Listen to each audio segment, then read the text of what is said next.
Fue en marzo de 2010, militares, 19 de marzo del año 2010, militares afuera del Tecnológico Monterrey, en Monterrey, asesinaron a dos jóvenes, Jorge Antonio Mercado Alonso y Javier Francisco Arredondo Verdugo. El Estado mexicano en esos momentos, en la administración de Felipe Calderón, dijo que eran sicarios. Eran estudiantes de excelencia. Y creo que hay que repetirlo hasta el cansancio. No eran sicarios, eran estudiantes de excelencia. El gobierno de Calderón medio reculó después, pero ya el daño estaba hecho. Y de todas maneras, este es un primer paso hacia la búsqueda de justicia. Le aprecio mucho a Rosa Elvia Mercado. Señora Rosa, es la madre de Jorge Antonio Mercado. Le aprecio que me tome la llamada. Muy buenos días, señora. ¿Cómo está? Sí, gracias. Buenos días. Bien, gracias a Dios. ¿Se siente un pasito de justicia? Un pasito, sí, y muy importante.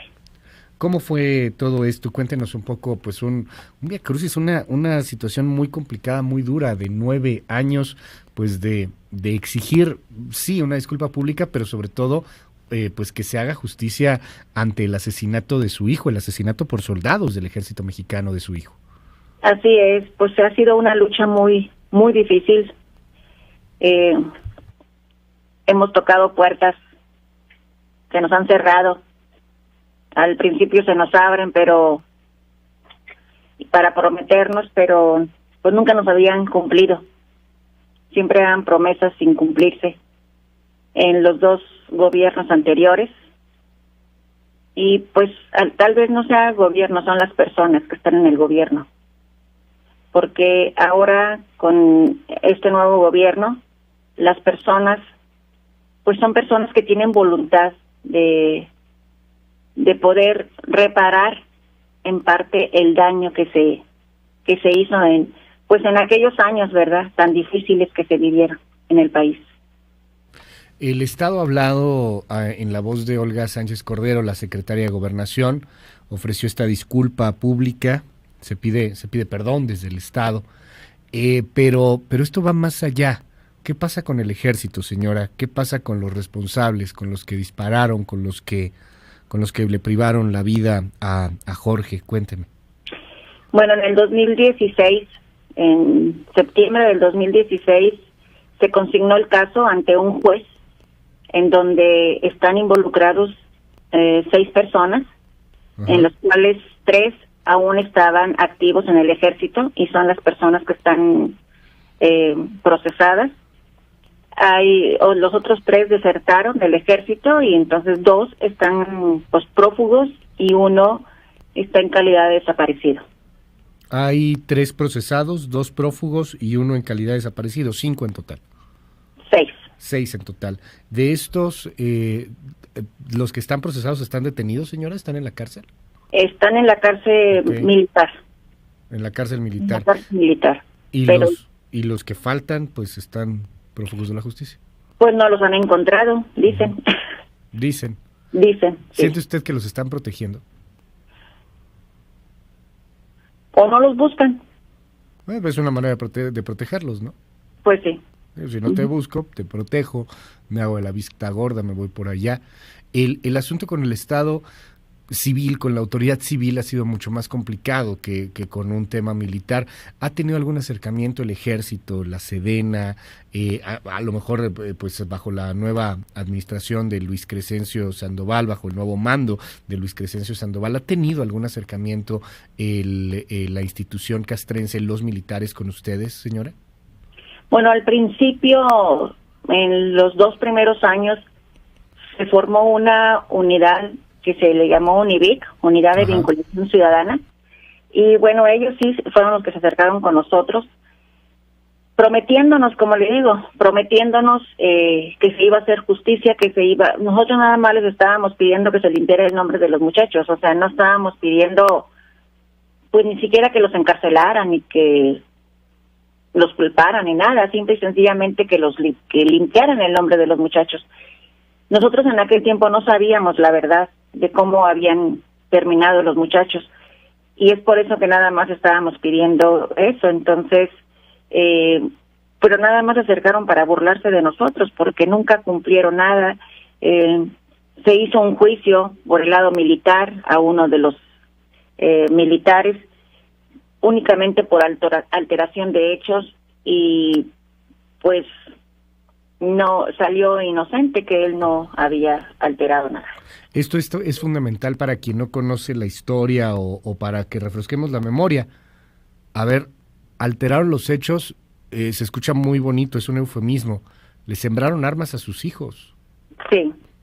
O sea, ¿qué fue eso? Les pusieron armas después de haberlos privado de la vida, señora. Sí, es lo que siempre digo yo, que no se conformaron con asesinarlos, sino los golpearon, los robaron, les robaron su identidad, les sembraron armas y, bueno, pues los llamaron sicarios. Y es cosa que pues que eso es lo que nosotros siempre, por eso siempre habíamos luchado, por limpiar el nombre de ellos. Que al menos ese paso, pues ahí está, queda claro hoy, y se repite y se repetirá hasta el cansancio. Eran estudiantes de excelencia, no eran sicarios. Señora Rosa Elvia Mercado, para finalizar, y le aprecio mucho que nos haya tomado la llamada en esta mañana, pues ¿qué opinión le merece todo esto que seguimos viviendo? Fue hace 9 años y sigue habiendo una cantidad enorme de injusticias, sí, pero también una cantidad enorme de violaciones al derecho humano, de la seguridad, así de fácil. Uno no puede estar caminando en la calle tranquilamente. Vemos también que hay un desastre, que hay un caos, que hay un infierno, que hay muchas personas que están buscando a sus hijos, por ejemplo, porque los desapareció, o a lo mejor el ejército, o a lo mejor la policía, o a lo mejor en la mayoría de los casos el crimen organizado. ¿Qué opinión le merece todo esto? ¿Qué papel tendría que estar haciendo el ejército? Porque pues va a seguir en la calle. Pues lo que siempre hemos también dicho, no estamos en contra nosotros del ejército, estamos en contra de las personas que hicieron el daño a los muchachos. Aquí el punto es de que tristemente el ejército pues no está preparado para estar andar en la calle. No sé cómo los preparan y para qué los preparan, pero no los preparan para cuidarnos, los preparan para asesinar, y no se dan cuenta a quién asesinan. Dicen primero mátalos y luego investigamos, y debería decir deténlos, investigamos y luego a ver qué pasa. Pero no tienen por qué asesinar a nadie. Ellos no dan la vida para asesinarle y para quitar la vida. Entonces sí se necesita tener mucho cuidado, pues entrenar realmente a las personas para estar en una tarea de policía civil.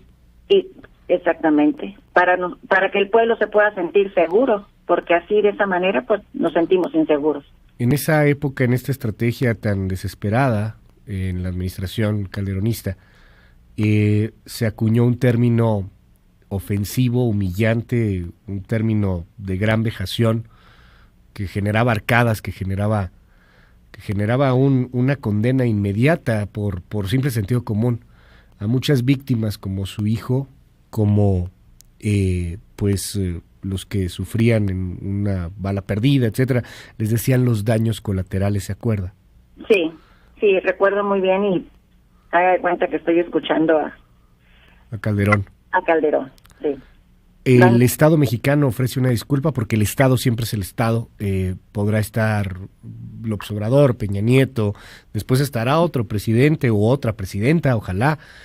Pero yo le quiero preguntar, señora, si hubiera sido Calderón quien le ofrecía la disculpa pública, si lo hubiera tenido ayer usted ahí, ¿qué le hubiera dicho? Ay, qué pregunta tan difícil. No lo había pensado, pero difícil. Pues sí es difícil. Digo, porque al final los que estuvieron ayer ahí sí son el Estado mexicano, pero no fueron los que estaban a cargo de esa administración. No fueron los que le dijeron sicarios a sus hijos. Pues sí, la verdad no sabría yo qué decirles, pero pues como siempre lo he dicho, en mi corazón está Dios.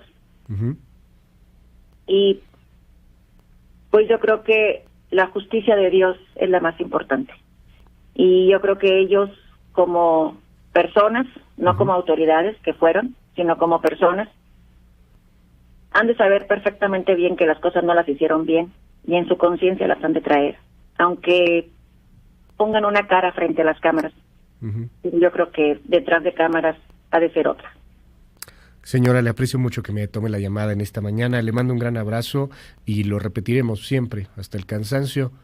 No eran sicarios, eran estudiantes de excelencia. Muchísimas gracias, se lo agradecemos bastante. Gracias, señora, fuerte abrazo. Dios le bendiga. Muchas gracias.